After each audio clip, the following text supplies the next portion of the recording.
हाँ जी। हाँ बोलो भाई। कि मेरी किडनी सन 2009 में खराब हो गई थी। अच्छा। तो मैंने, मेरी मदर ने, मम्मी ने हाँ किडनी दे दी हाँ हाँ। और दोबारा किडनी डाल दी। अब 5.5 साल के बाद किडनी रिजेक्ट होगी, हम्म। किडनी बदलने लगा और शुगर भी है साथ में।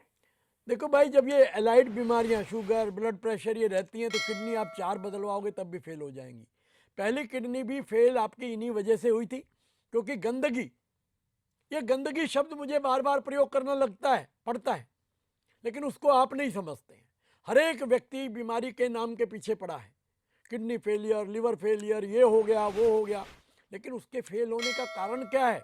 आपको बुखार तक आने का कारण होता है, जुकाम तक होने का कारण होता है। बिना कारण कोई बीमारी नहीं आती, लेकिन हम कारण को तो नज़रअंदाज करते हैं, उस परिणाम को, उस बीमारी को पकड़ के बैठ जाते हैं और उसी के सहारे अपना सारा जीवन नारकीय बना लेते हैं, नरक की तरह जीवन भोगते हैं। पूरे परिवार का जीवन नारकीय हो जाता है। एक व्यक्ति, 2 व्यक्ति, 3 व्यक्ति। भारत की जनगणना अभी 2011 में हुई, उसका नतीजा ये निकला है कि पॉपुलेशन का 85% लोग किसी न किसी बीमारी के नाम से ग्रस्त हैं। मात्र 15% लोगों ने कहा कि हम पूरे स्वस्थ हैं, जबकि शंका ये है कि उनमें से भी आधे लोग पूरी तरह स्वस्थ नहीं हैं। और जबकि 1911, अब मैं पूरे 100 साल पीछे की बात कर रहा हूं, 1911 में जो कंसेंसस हुआ था, जनगणना हुई थी, उसके अनुसार परिणाम बिल्कुल उल्टा था। मात्र 15% लोग उस समय बीमार थे, 85% लोग स्वस्थ थे। तो ये 100 सालों में जो अंतर आया है, इसका आपको ज्ञान होना चाहिए, समझ होनी चाहिए। मानव जीवन को हमने गंदगी का एक कचरा बना दिया, कचरेदान बना लिया है, शरीर को डस्टबिन बना लिया है, कूड़ेदान बना लिया। कूड़े में से क्या आएगी? बदबू आएंगे, जर्म आएंगे, वायरस आएंगे, कीटाणु आएंगे, बैक्टीरिया आएंगे। आपके इस गंदगी के पुलंदे में से कुछ भी निकलने वाला नहीं है सिवाय इन चीज़ों के। और आप समझते हैं कि हमने तो बहुत बड़ा कार्य कर रखा है कि हमने इतनी बीमारियों के नाम ढूंढ लिए और जानते हैं। इस जानकारी को बड़ा गर्व से आप बताते हैं दूसरे लोगों को, मेरे को डायबिटीज़ हो गई है, ब्लड प्रेशर हो गया है, थायराइडाइटिस हो गई है, मुझे अल्सर हो गया है। आप बड़े खुशी से, बड़े, मेरे शब्द जरा थोड़े कटु हैं, लेकिन आपको झकझोरने के लिए मैं ऐसे शब्द प्रयोग करता हूं कि आप जागें। कोई बीमारी नहीं है, ये बीमारियां सिर्फ अंदर गंदगी के ढेर का परिणाम है। उस गंदगी को साफ करो। आपका सवाल होगा कैसे करें साफ? रोज बताता हूं, आप सर्वेशामेव रोगाणाम निदानम कुपिता मला। सारे रोग दुनिया में जितने भी हैं, उन सब का कारण एक ही है, आपके पेट की गंदगी।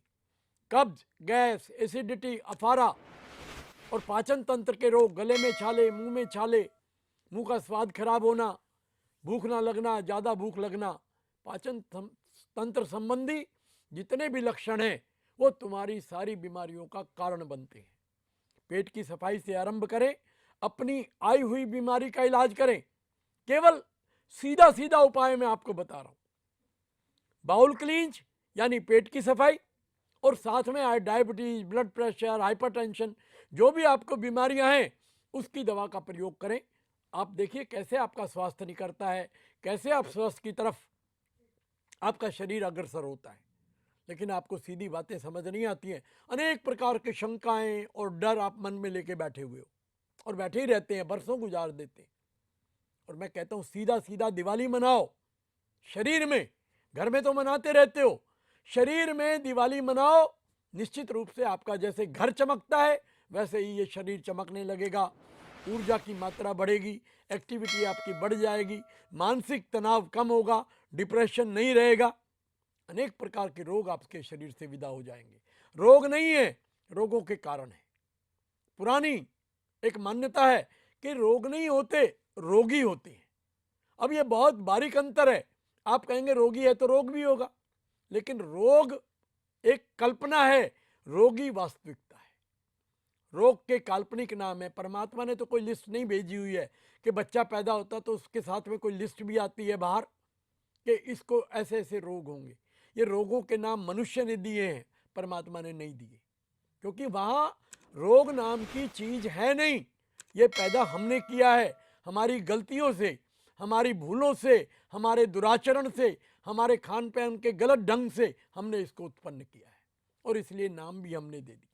आपका पेट ठीक, शरीर स्वस्थ, शरीर शुद्ध, कोई बीमारी आपको नहीं लग सकती। ये मेरा दावा है। अगर आपका शरीर पूरी तरह शुद्ध है, आपको कोई बीमारी नहीं लग सकती।